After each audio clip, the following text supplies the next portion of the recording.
বান এসেছে মরা গাঙে খুলতে হবে নাও তোমরা এখনো ঘুমাও তোমরা এখনো ঘুমাও বান এসেছে মরা গাঙে খুলতে হবে নাও তোমরা এখনো ঘুমাও তোমরা এখনো ঘুমাও বান এসেছে মরা গাঙে খুলতে হবে নাও তোমরা এখনো ঘুমাও তোমরা এখনো ঘুমাও কত যুগ গেছে কেটে দেখেছো কত স্বপ্ন কত যুগ গেছে কেটে দেখেছো কত স্বপ্ন এবারে বদর বলে ধরো বৈঠা জীবন মরণ পণ এবারে বদর বলে ধরো বৈঠা জীবন মরণ পণ দমকা হাওয়ার কাল গিয়েছে আগুন বইছে পাল খাটাও দমকা হাওয়ার কাল গিয়েছে আগুন বইছে পাল খাটাও বান এসেছে মরা গাঙে খুলতে হবে নাও তোমরা এখনো ঘুমাও তোমরা এখনো ঘুমাও বান এসেছে মরা গাঙে খুলতে হবে নাও তোমরা এখনো ঘুমাও তোমরা এখনো ঘুমাও অবহেলে থাকলে বসে কাঁদতে হবে সারা জীবন অবহেলে থাকলে বসে কাঁদতে হবে সারা জীবন যুগ যুগান্তের তপস্যাতে এসেছে এই লগন যুগ যুগান্তের তপস্যাতে এসেছে এই লগন পরের মাঝি হাল ধরেছেন নিচেই পরের মুখে তাকাও পরের মাঝি হাল ধরেছেন নিচেই পরের মুখে তাকাও বান এসেছে মরা গাঙে খুলতে হবে নাও তোমরা এখনো ঘুমাও তোমরা এখনো ঘুমাও বান এসেছে মরা গাঙে খুলতে হবে নাও তোমরা এখনো ঘুমাও তোমরা এখনো ঘুমাও তোমরা এখনো ঘুমাও তোমরা এখনো ঘুমাও তোমরা এখনো ঘুমাও তোমরা এখনো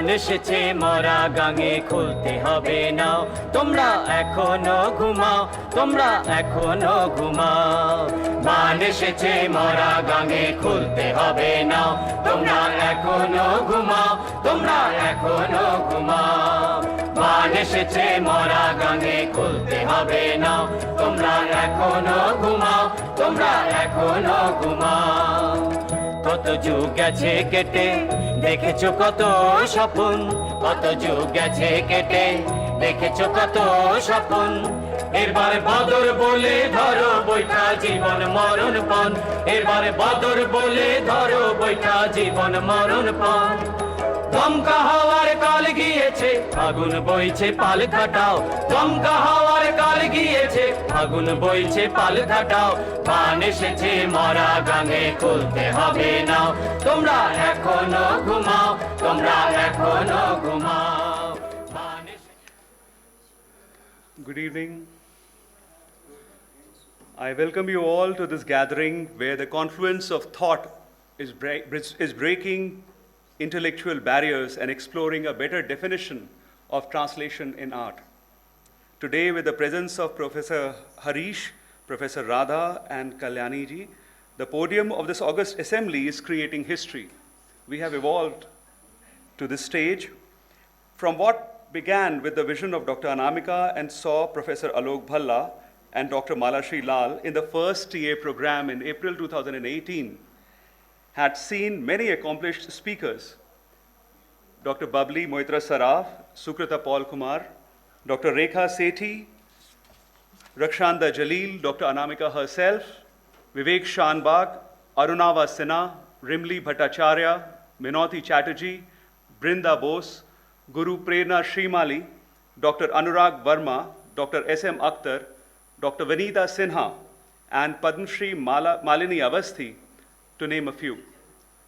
Congratulations for the International Translation Day, and today we discuss Begum Rokeya Hussain, who was a feminist writer of an age where incendiary intellectualism was bringing in social change and a national revolution. A contemporary of Rabindranath Tagore, Vivekanand, evanescent, and almost at the time when the writings of Toru Dutt were exhibiting a great handshake of feminist thought with Oriental culture, during the freedom struggle, Rokeya was writing Sultana's Dream and Paddo Rag. I welcome Dr. Harish Trivedi, the chairperson of today's evening, up to the stage. Harishji.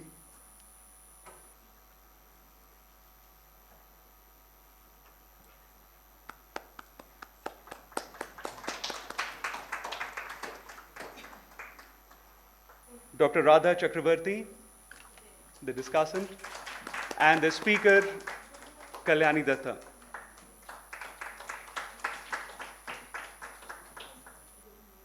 I request Shakya and Ekanki to come and give flowers to the guests, speakers. Please take a seat.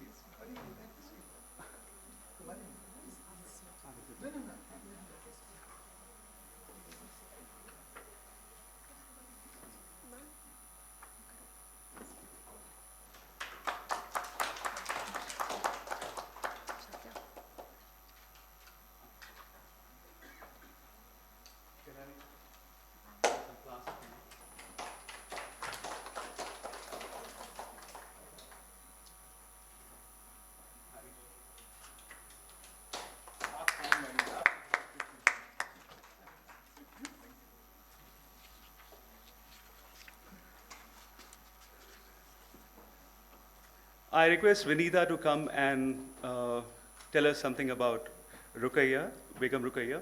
And after this, we have a small slideshow where we discuss the intersemiotic translation of Rokeya's thinking into art, into today's art, through the sketches of Durgabai. After that, we will begin the discussion. Thank you. Important that we get to know something about the person we are talking about today. Rokeya Sakhawat Hussain was born in 1880 in Paraban village in Rangapur, North Bengal. In her aristocratic Ashraf family, it was customary to speak in Urdu and study Persian and Arabic. Use of Bengali, the language of peasants there, was discouraged. At the age of 16, Rokeya married Sayyid Sakhawat Hussain, an Urdu-speaking civil servant from Bhagalpur. Though her family background discouraged use of Bengali, both Rokeya and her sister Karimunissa devoted themselves to studying and writing in Bengali. In time, Rokeya became an incisive polemical writer for many Bengali Muslim journals that flourished at that time. Her target audience lay amongst the women who were incarcerated inside their homes.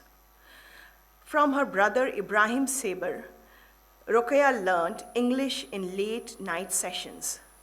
The smooth English of Sultana's Dream shows how well she had imbibed those lessons. During her travels with her husband in Bihar, Rokeya observed the customs and restrictions upon the lives of Muslim women. Her liberal husband, though, had encouraged her intellectual pursuits by wide reading. After a 9-year marriage, her husband died.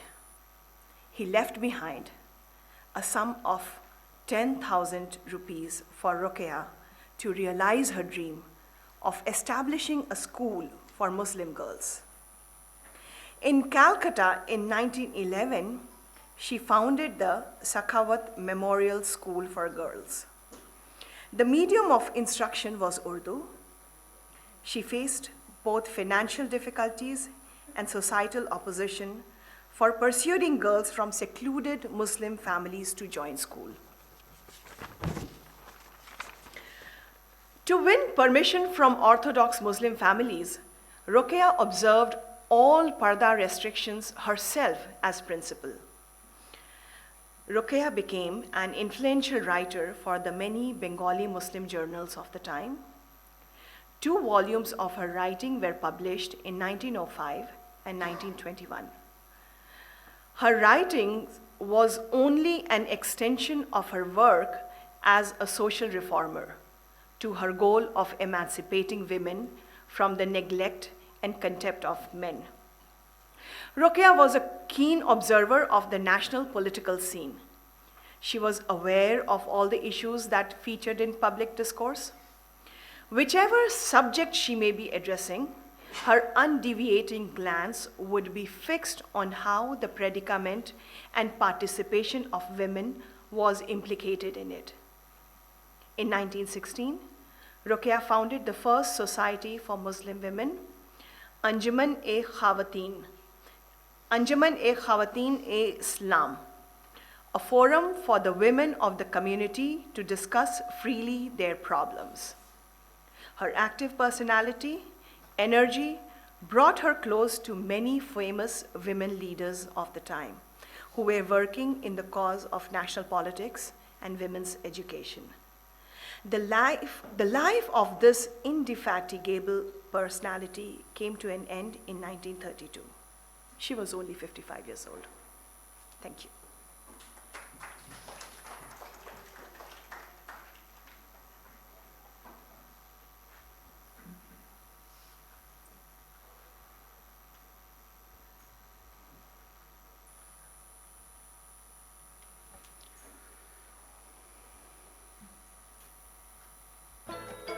The music here is different.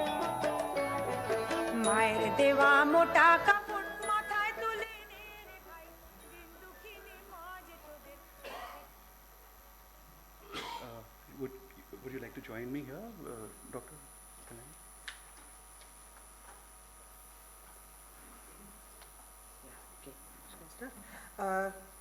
I'm going to do a little bit something unorthodox. I'm first going to speak about Sultana's Dream, which was published in 1905, before our discussion of freedom fables begins. Okay, sorry. Yeah. I'm very grateful to POIESIS Society for Poetry and to Dr. Anamika and Anand Khatri for hosting this book discussion for Freedom Fables, my translation of 6 of Rokeya Sakhawat Hussein's stories and essays. I also thank Zuban Books, Urvashi Butalia, and my editor Meghna for undertaking to publish the book. That Dr. Harish Trivedi and Dr. Ragha Chakravarti, preeminent translation scholars, have consented to participate in the discussion this evening is an honor. This is the 8th session of the series Revisiting Classics with Translation Artists, which POIESIS Society conducts. The title for this evening's session is Sultana in Dystopia. The intention is to link Freedom Fables with Rokeya Sakhawat Hussein's well-known 1905 fantasy fiction, Sultana's Dream.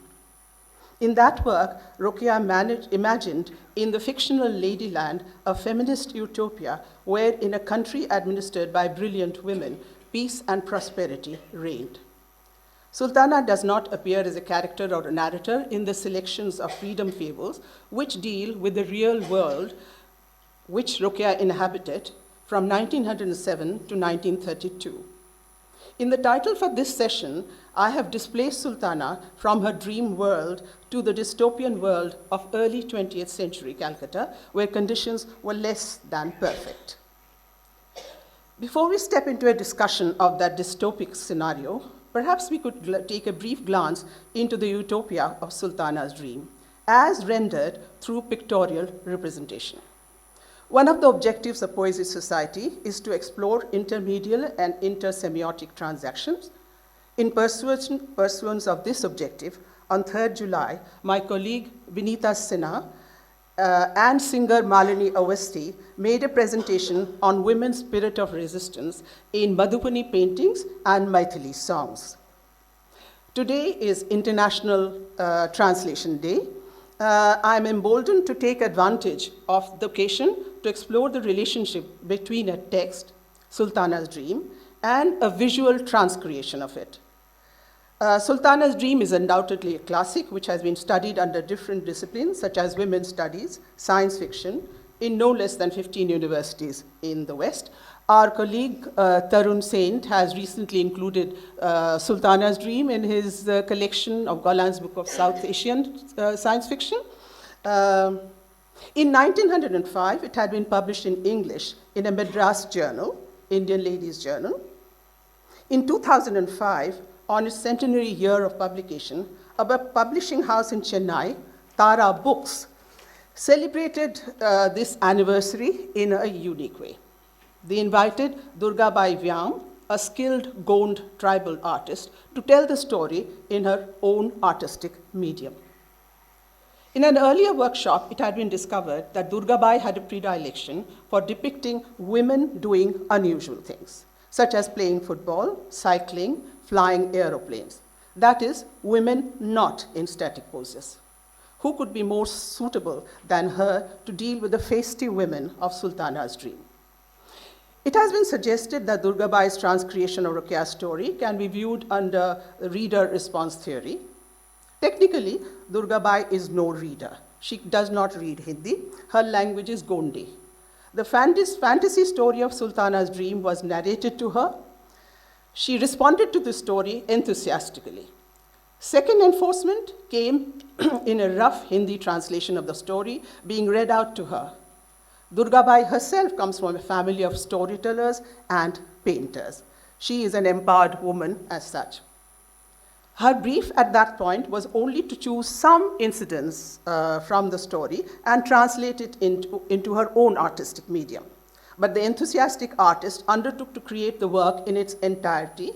She wrote her own story in the idiom of the traditional Gond tribal art. So, across the gulf of 100 years, in an India which has changed substantially, from within her own tribal culture and a rural way of life, and with no restraint of words, Durgabai created the story of Sultana's dream.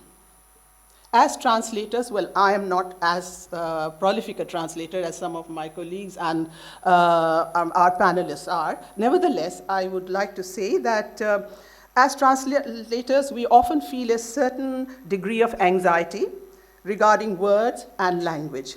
Marina Warner recently phrased it as a wavering between concerns of felicity and versus fidelity. Fortunately for Durgabai, freed of allegiance to words, she can let her imagination and her skill as an artist full play. She can create scenes, actions in her story, born of her own culture, impulses, and understanding, independent of Rokeya's description. Equally, as a 21st century woman, at times she allows contemporary reality to impinge in the story. Few artistic practices that she adopts. For instance, she does not distinguish in her artwork between bodies of men and women. That is to say that there are no statuesque, voluptuous women figures to be found. And in Gond tribal art, how the figures, the inside of the figures are filled up is the signature of each artist. It may be dots or dashes or crosses. In Durgabai's case, she likes to provide crisscross lines on the faces of the figures.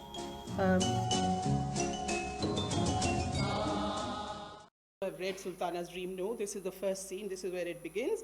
In the beginning of the story, we see Sultana, a typical Pardanasheen upper-class Calcutta woman.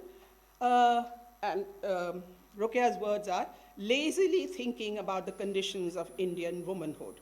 I have to say that I recognize myself in her, lazily thinking about the really troublesome issues which plague us and not doing anything about it. This attitude, Rokeya, the original writer, absolutely condemned, being active on many campaigns regarding issues of women, education, and politics. In an early article, Niriho Bangali, Harmless Bengalis, she wrote a scathing critique of this attitude of inaction in Bengali Bhadraloks, sitting in an armchair under a table, under a fan, and reading feminine reports, which of course came out every year, detailing how many had died that year in various districts. So this is the, this is Sultana. I think Durgabai has got that image of lazily thinking. At this point in the story, lady suddenly appears. This is a dream, so you must not ask how a lady appears, but she suddenly appears. Her name is Sarah, and invites Sultana to come for an adventure in Ladyland.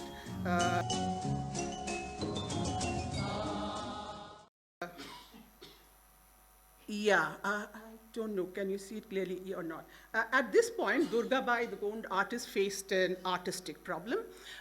She was not familiar with the concept of pardanashin. We have to admit, without being patronizing or romantic, that our indigenous people have social practices in their relationships which are different from ours. So she did not recognize pardanashin and did not know how to depict it. In the end, she resolved by providing the figure in front, which is Sultana, with some kind of head covering to denote. She's the only one in Ladyland who has a parda, therefore. Another one, at this point in this illustration, Sultana is very surprised because there are no men. Absolute absence of men on the streets. Being a traditional woman, she decides to herself, yes, of course, that is normal. According to the traditional way of division, weight given to work of men and work of women, she does say, oh, okay, yes, the men are at work. Of course, they are not on the streets. They are busy at work. The corrective is supplied. The corrective is supplied by Sarah, who says, men do not really slave in their workplaces, instead waste time. This, of course, raises a familiar discourse regarding the value of women's work vis-a-vis that of men. Now,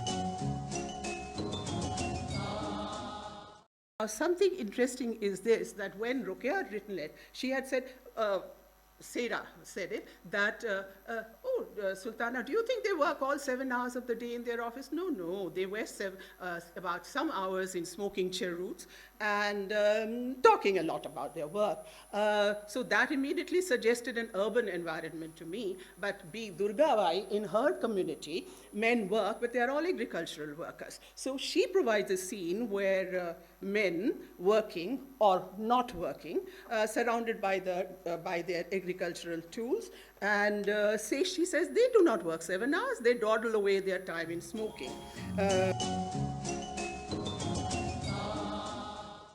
Rokeya's story in 1905, there is no instance of this. Durgabai felt, being an empowered woman, she was very delighted after showing men not working in her village. She was impelled to provide a picture of women working. The women are working, and you can see what kind of women they are. They are doctors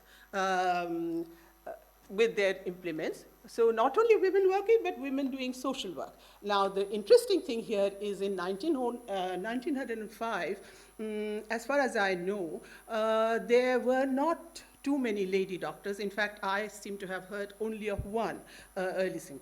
But this is where Durgabai, being empowered 2005, 21st century women, of course, knows many, many lady doctors and probably admires them a great deal too, because here is a picture on her own of women working, usefully providing as doctors there. There's a little bit history, backstory, if you like, of Ladyland. Ladyland was not always a liberated country administered by women. There was a time beforehand when, like all countries, this country was also ruled by men, controlled by men, and there was a prime minister, but it had a wise young queen who bided her time. She exerted her will to build two science universities for women to educate. Now, how were the activities of the women working in their science universities, conducting experiments, viewed by the men of those times in unreformed country of this time? The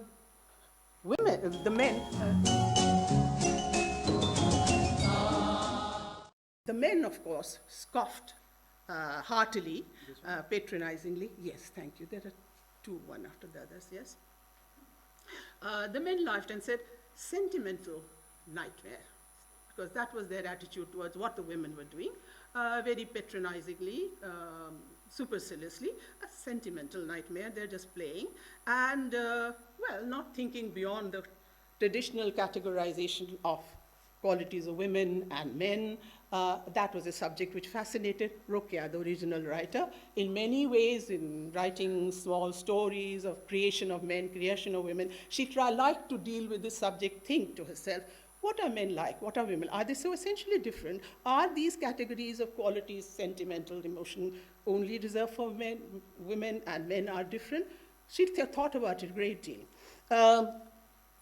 Now here, Rokeya shows, what did the men do when the women worked in the universities? Well, they had important work to do, very nationally important. They were busy in the entirely masculine, aggressive, important preoccupation of manufacturing weapons.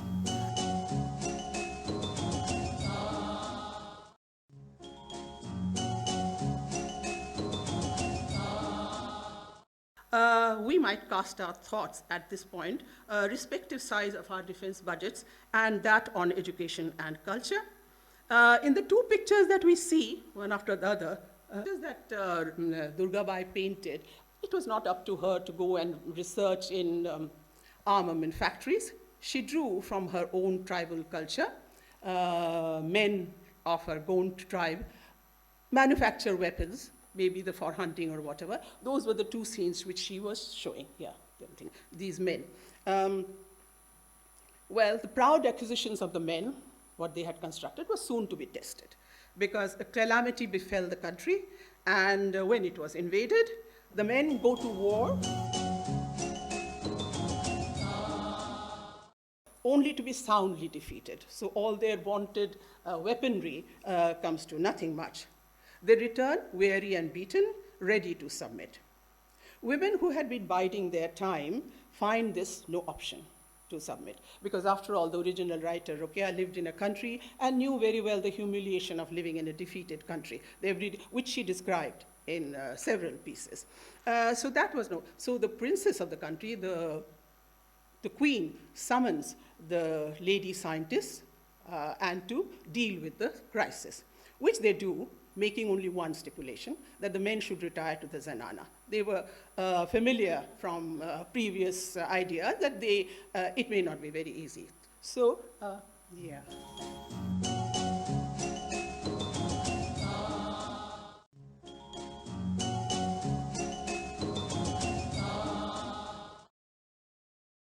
Scenes, which you might imagine in tribal art, traditional tribal art, may figure very often. So there is no, okay. Visually that there is a great deal of symmetry and balance in how the men are retiring to the zenana, soon to be mardana, whereas the women, if you could, holding their proud weapons, retire to the mardana. On the other side, the women, shown only with their buns, are marching off to what battlefield, carrying nothing but their brain power, which of course comes very useful, because it seems to me that with their brain power, they seem to devise some kind of nuclear weapon with the heat of the sun, and seem to vanquish the enemy. But mind you, this is Ladyland, soon to be a feminist utopia, a woman's world. There's no bloodshed, and only the weaponry is melted and the enemy escape. So the women return triumphantly. In a sophisticated world, she didn't conceive of this triumph and victory. She passed on to the rest of it. But in Gond tribal society, life is checkered, isn't it? They know they have great difficulties, but they also... This, for Durgabai, the artist, was a great moment of celebration. Not only victory over the enemy without bloodshed, but life. This was an opportunity to change life, change the world. So there has to be celebration and feasting. So I'm sorry I could only catch a little glimpse of the scene where Durgabai shows in her own tribal fashion, as I suppose this is the way scenes of celebration are shown, of dancing to celebrate the thing. Yes. In time, a social revolution takes place. Of course, the men demur. Now that the war has been won and the country is safe, the men want to come and resume their work as it was previously, except that these are not submissive women. They are assertive. Malini Awasthi in July 3rd program had used a word which I liked a great deal called dabang for the resistance women in Maithili songs. So let us say that these women are also dabang. because they tell the men in no uncertain terms, stay where you are, we'll call upon your services when you need it, and they take over the reins of the country and transform into a feminist utopia. Taken over in time, they get used to it, there's a reversal of roles, and women are free to devote themselves to their scientific discoveries, and Durgabai, as we have said before, likes to draw designs. This, 1905, there's a little touching of what Rokeya, by exerting her imagination, was imagining the use of science to transform life. This, according to Rokeya, is a water vapor, water machine, to draw water directly from the clouds. Similarly,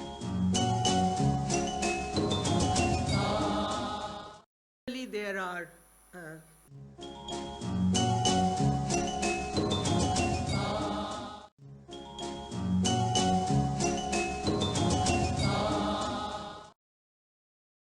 of course, recognizing Durgabai is at 2005, so what was a dream for Rokeya is a reality for her. She's perfectly familiar with using solar power in kitchens, so she depicts it realistically.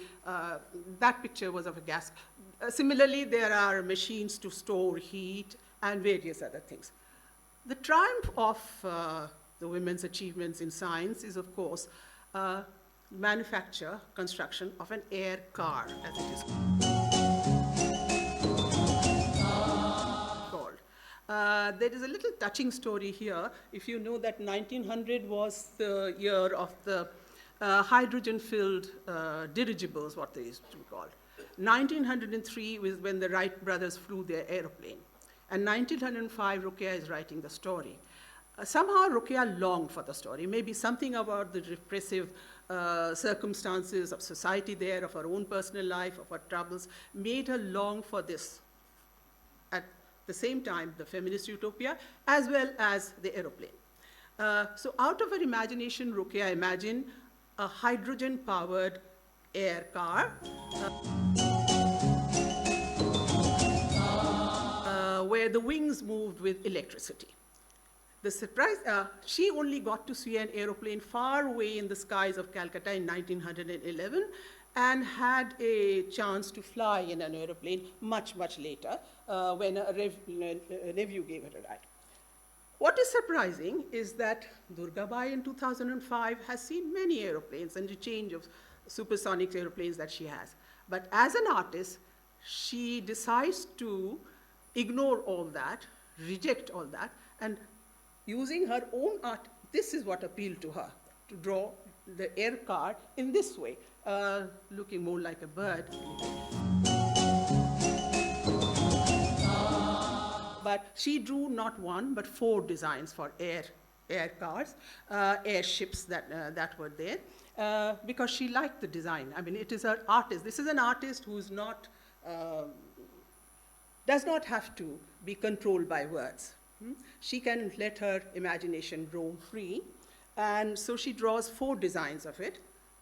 The air car, of course, brings the story to an end, and also brings Sultana back to her Calcutta household. She drops right out of the airship to land in her own bed where she originally was, and so she returns to from the utopia, feminist utopia of Ladyland. She returns to the Calcutta of 1905, to the dystopic world, as described in the stories of freedom fables from 1907 to 1932.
of course, is that what is gained from Durgabai's artistic revisiting of Rokeya's 1905 story, or perhaps women 100 years apart, separated by culture, by rural environment, both are strong artists, are empowered women, strong artists, dreaming of a world maybe not yet realized, controlled by women and administered by women, where there is no violence and science is only used for improving society and life. So this is where my retelling of revisiting the classic of Sultana's dream through a Gond tribal artist work finishes there.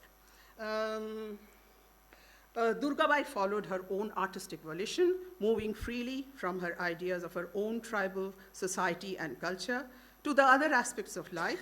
Her existence as a 21st century woman makes Rokeya's story of a woman determining the affairs of the nation or even the world. This is the world which Durgabai 2005 reality as a 21st century woman is as real for her as the life in her tribal community. She's free to move from one to the other.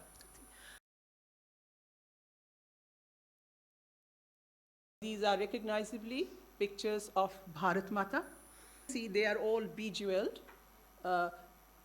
This concept of Bharat Mata, of the nation prefigured in the goddess figure, the famous mother goddesses of Hinduism, worshipped, loved, and attracting devotion, has been current, I think, from Bankim Chandra's time. We are all familiar with that. And the context for this, they are all bejeweled. The first figure has chains around her wrists. The context for this is that in the Bongo Bongo, in 1904, as you know, Lord Curzon had passed an order to bifurcate Bengal. There was a census. It was probably a direct result of a census which was conducted, which revealed that eastern part of Bengal was dominated by Muslims. And so the government claimed administrative reasons. There may have been divisive impulses as well.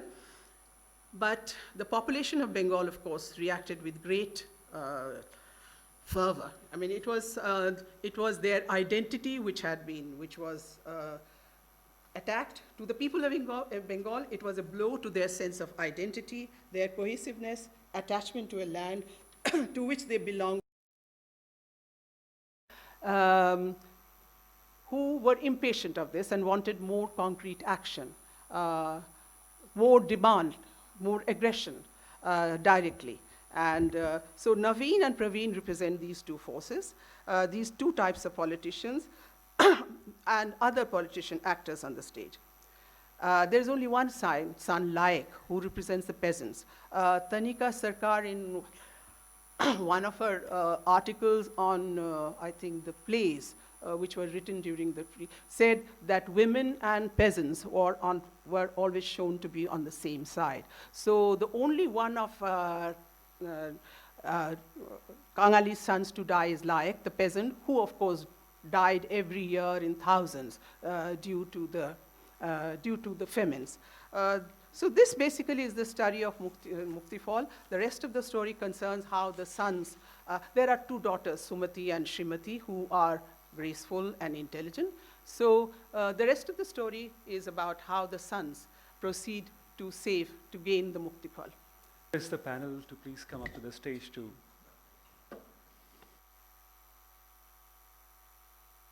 I have no idea. So we are here to discuss Sultana and Dystopia, the personality of Sultana, and as to how in this translation we discuss the dystopia that Sultana faces in this translation. I think from what I can see, like Kalyani, I think Radha also has a prepared statement. So I will ask Radha to speak. Meanwhile, I'll make just one remark about the title of the evening, Sultana's Dystopia. I don't know, I mean, I'm a bit slow on these things, but I thought it was a utopia. If women are winning and men are losing and men are consigned to what used to be the Dharana, then for women at least, it's not a dystopia. For women, it's a utopia. And as for men, who cares? They may call it dystopia, but I didn't think men's voices were going to be represented this evening. Maybe we'll get some other chance. Radha. I apologize. I'm the creator of this confusion. The women won. The utopia is over. That was shown through Durgabai's drawings. And now that Sultana has fallen out of her airship into her 1905 bedroom in Calcutta, I propose that she has backed into the world of freedom fables. So this, Harishji, is the dystopia that I was indicating. I knew there must be a reason. Yep. Yep. Thank you. Radha. So, I want to just go right into what I want to say. We have heard about Rokeya's life, and we have seen a very interesting presentation on the intersemiotic translation from one medium into another of Rokeya's iconic work, Sultana's Dream, which we all know. I want to begin by referring to another of her prose writings, something that is included in Kalyanidhi's wonderful new book, very important book, I think. Rokeya's prose piece, Shrishti Tattva, or The Essence of Creation, published in 1921, recounts the events of a stormy night when she, along with a group of female friends, dozes off while discussing jinns, paris or fairies, and ghosts. In a dream vision, with the terrifying force of a thunderbolt, an apparition enters their room and identifies himself as Tosti, creator of the world. He informs the frightened women that Rokeya herself is responsible for his visitation because her editors have summoned him to earth to explain some missing details of her essay, Nari Srishti. And I quote, he points at Rokeya and says, "This girl is the cause. Your Bengali translation of my account of the creation of woman has created a huge furor." In this witty satirical essay, Rokeya draws attention to the disruptive force of her own writing and its impact upon a patriarchal society. But more interestingly, she represents herself here as a translator who has rendered in Bengali the original narrative of Tosti's creation of woman. It is her translation of his words that has taken the world by storm. All of us are familiar with Rokeya Sakawat Hussein's image as a feminist firebrand, tireless activist, fearless critic of colonialism, and pioneering educationist who founded a school for Muslim girls. But today, I will focus on Rokeya and translation to ask, what does it mean to read Rokeya's work in translation? What can it mean to translate Rokeya?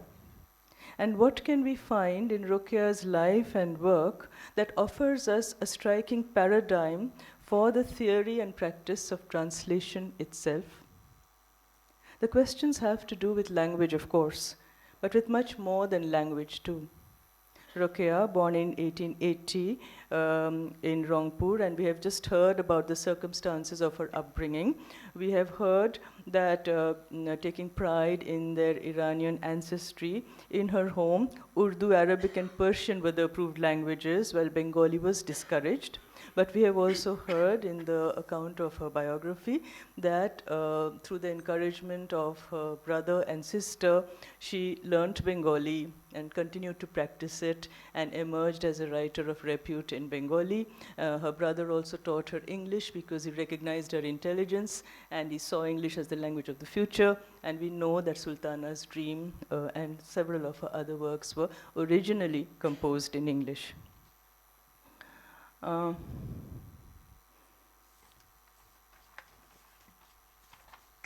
So,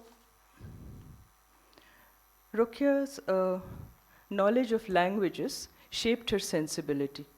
Her own school offered lessons in Urdu as well as Bengali. She was not only a polyglot writer but also a translator. She translated Sultana's Dream from the original English into Bengali. Some of her essays in the Musalman are based on translations from Urdu. Sometimes, in a single text, she incorporates elements from different languages with effortless ease. The Bengali essay Sugrihini, for instance, has quotations in English as well as some Urdu vocabulary. For instance, unable to find a suitable Bengali word for taste or decorum, she uses the Urdu salika and argues in a footnote that the word should be included in the Bengali lexicon. Such linguistic and lexical unorthodoxies signal more than her proficiency in many tongues. They express a worldview premised on a recognition of the connectedness of all things. In Sugrihini, she demands not only an expansion of the Bengali lexicon, but also an expansion of our sympathies to be thoughtful about our neighbors. Regard your neighbor's problems as your own, she exhorts her women readers. Further, the concept of who your neighbors are needs to be expanded. It should not denote just the one who lives next door. Punjab, Ajodhya, Orissa, these are the neighbors of Bengal. Communicating across languages, sensitizing ourselves to the needs of ours, expanding one's horizons through negotiations with difference. These principles are central to Rokeya's practice, but they're also pivotal to the very idea of translation. Rokeya's will for connectivity expands in concentric circles, from local to regional to the national and to a larger world beyond.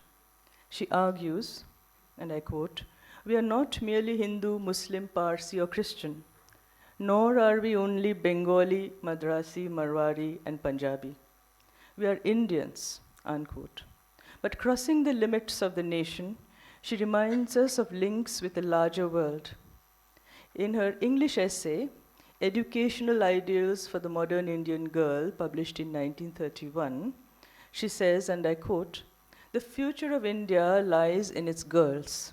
India must retain her social inheritance of ideas and emotions, while at the same time, by incorporating that which is useful from the West, a new educational practice and tradition may be evolved which will transcend both that of East and the West."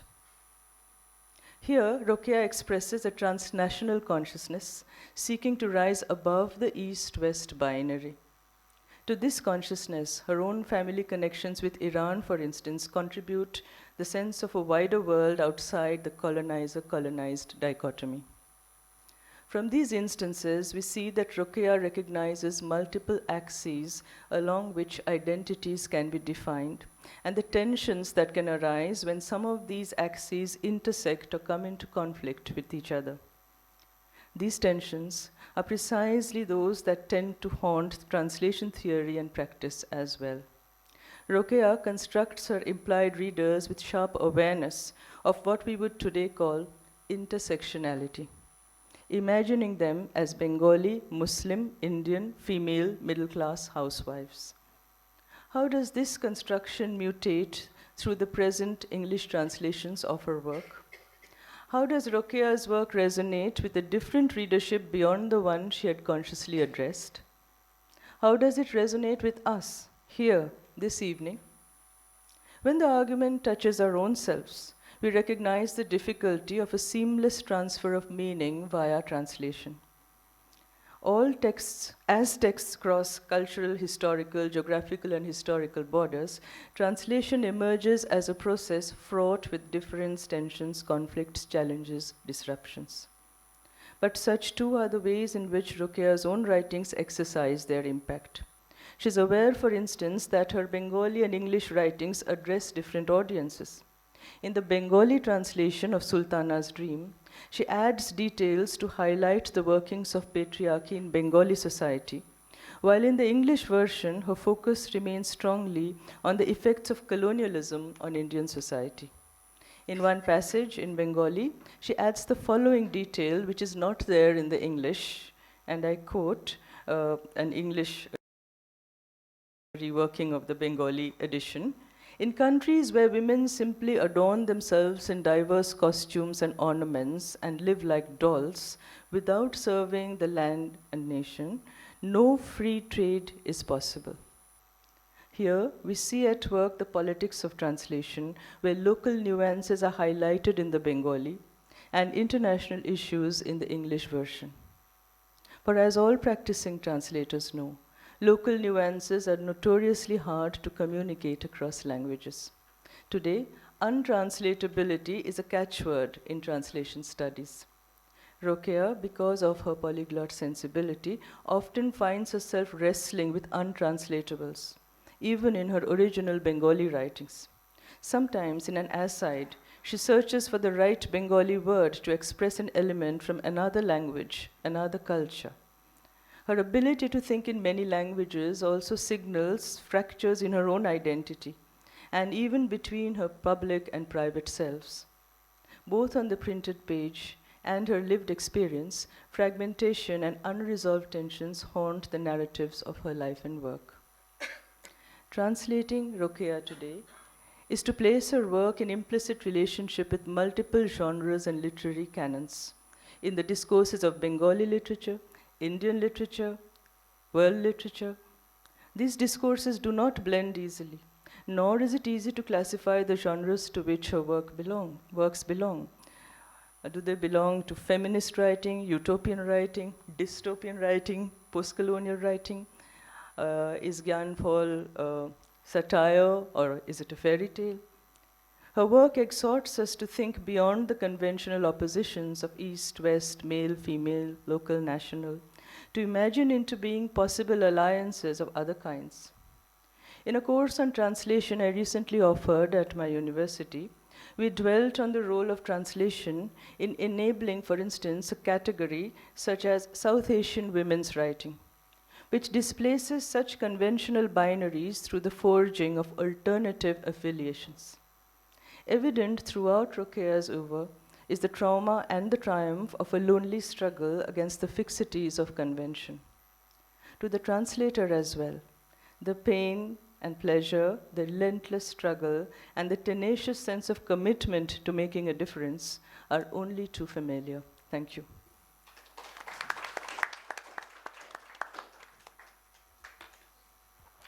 Thank you, Radha.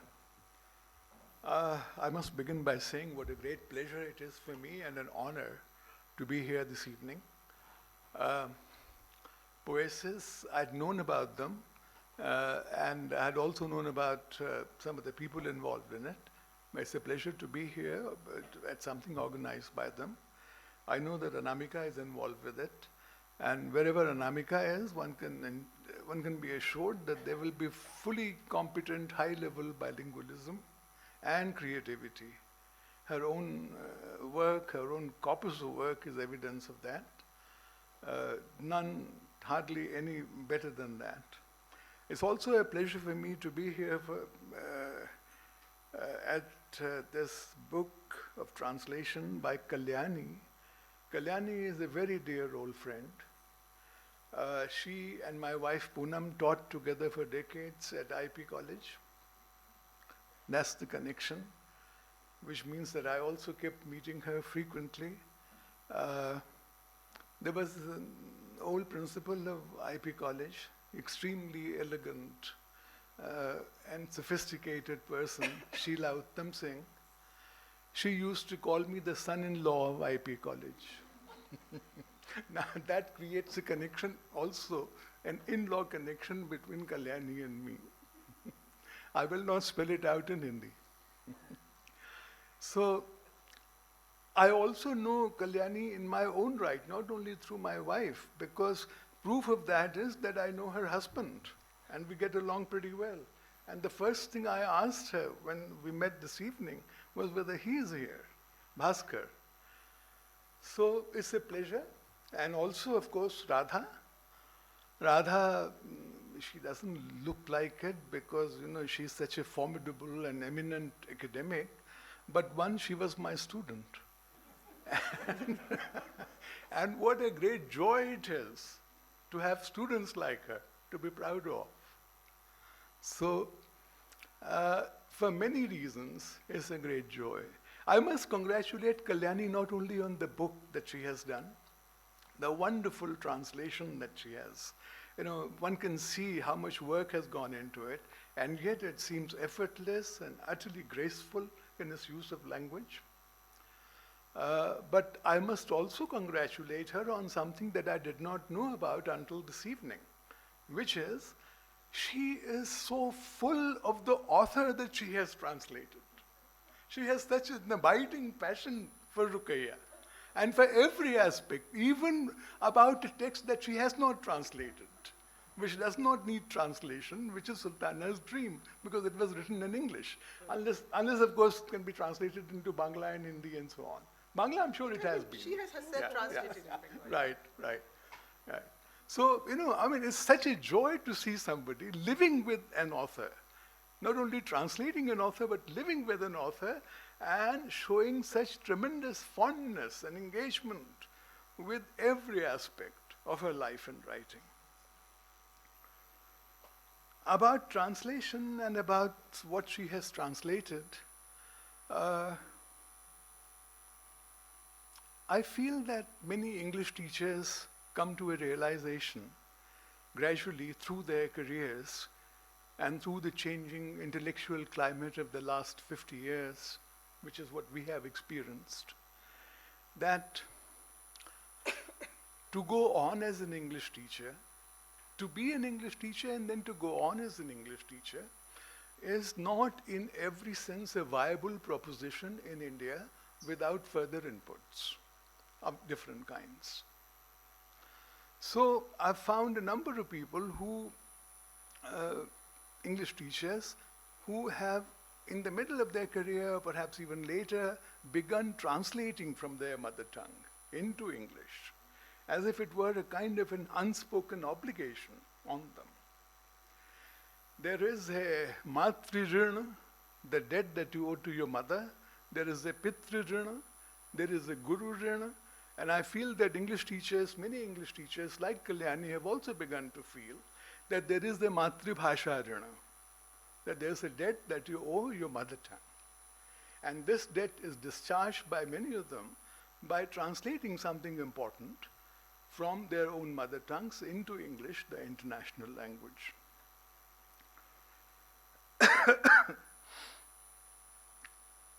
I suppose many of us came to know about Rokeya through that path-breaking anthology, Women Writing in India, which came out in the 80s, in which in the first volume, Sultana's Dream was made available. That's where I think many of us first read it.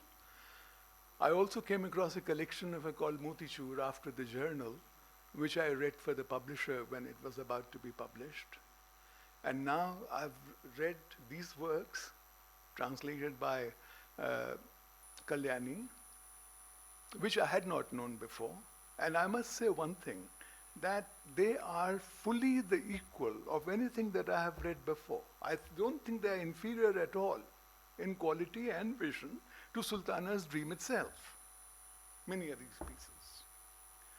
They have, in fact, other dimensions which Sultana's Dream does not possess, and therefore as well worth reading as the works that became available and popular earlier.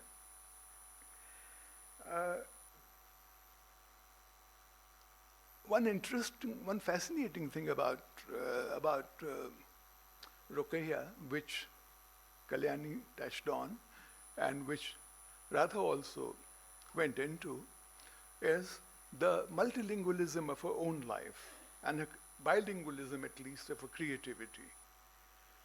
Her family, zamindars in Bengal, did not want to use Bengali in their household, Urdu and Persian. So even Bengali was forbidden in that kind of a house out of a sense of some kind of identity, which is very much a part of our cultural situation and which perhaps needs to be explored. One example, Radha pointed out Salika. Fascinating remark about how Salika cannot be translated into Bengali. In Hindi there's no problem because we have to learn to say Salika itself. and it doesn't even sound like a translation.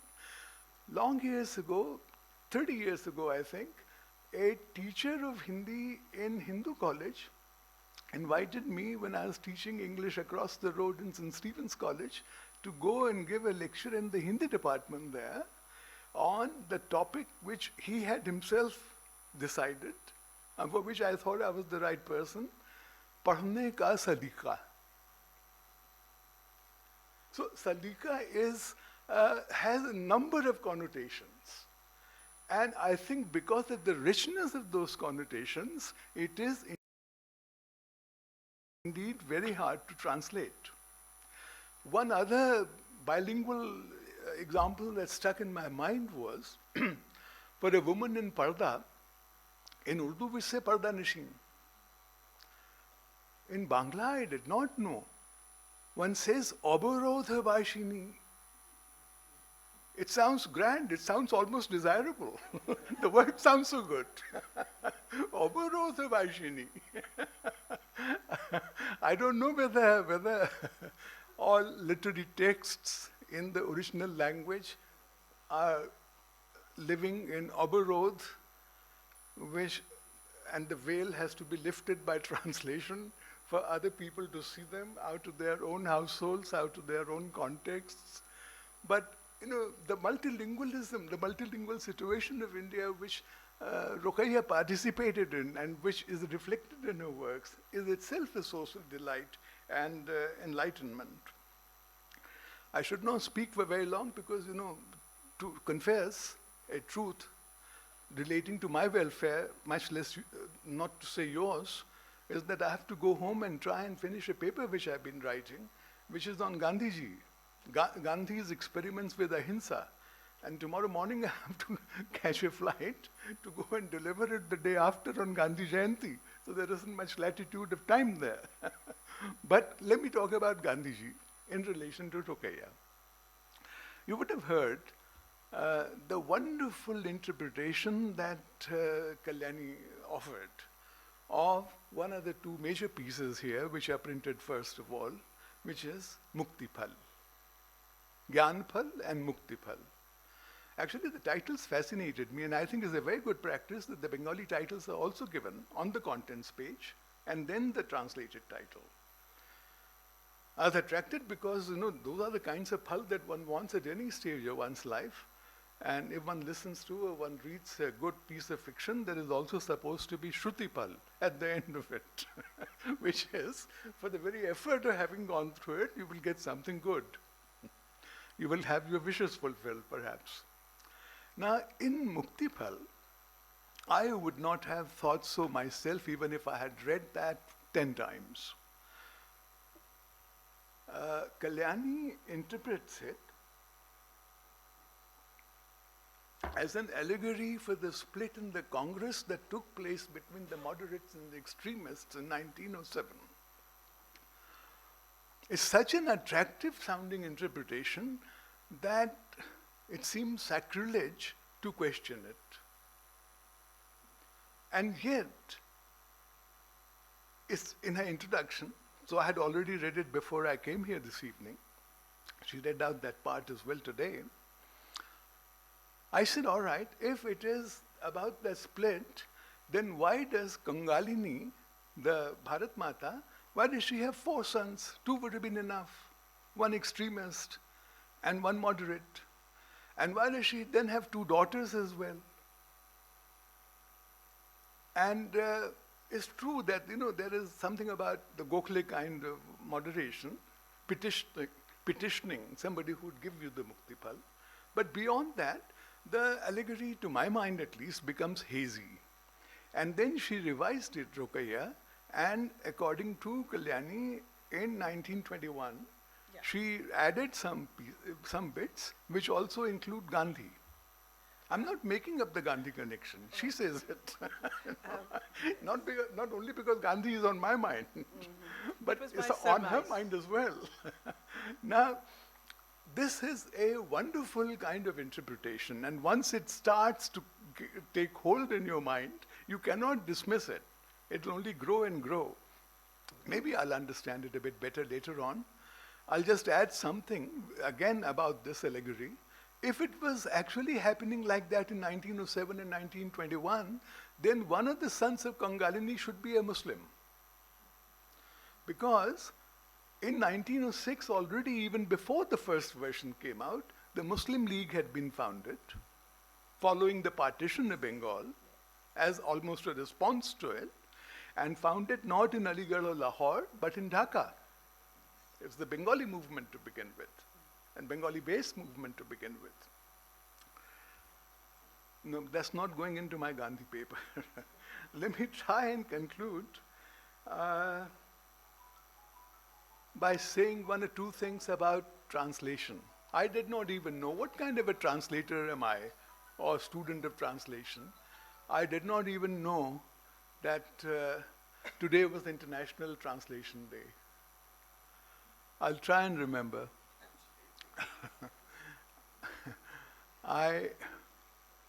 Last week and the week before that, for 10 days, I was engaged in a very challenging translation situation.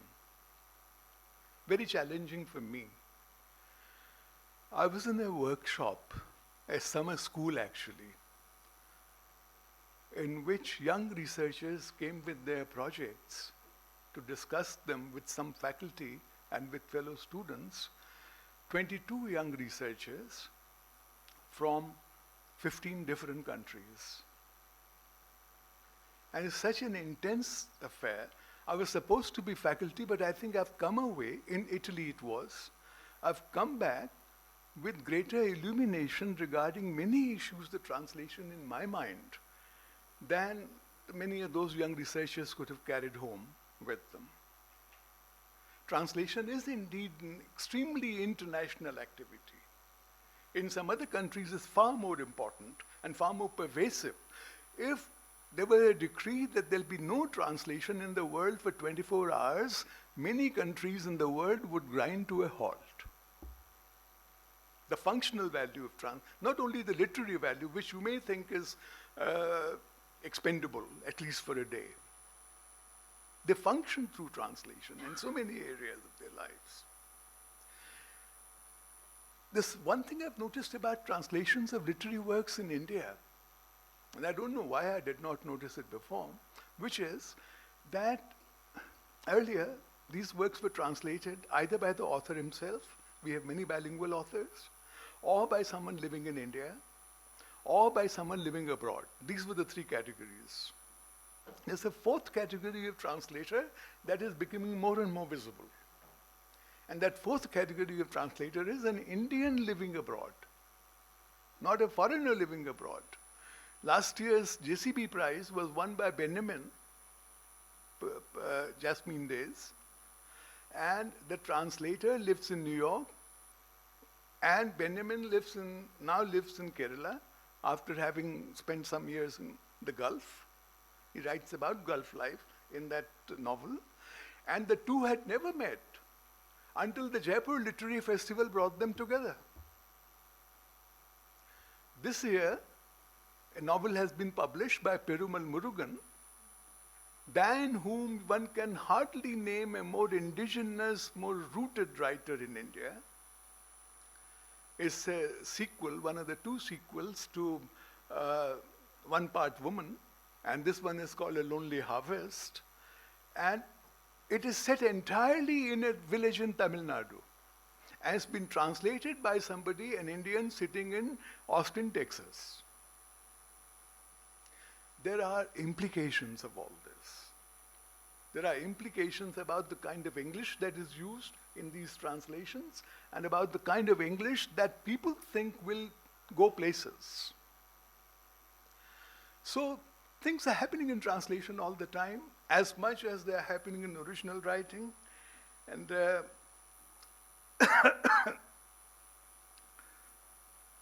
no, I will not go into the untranslatable. I'm thinking too much of Gandhi. Thank you all very much. Wonderful to be here again.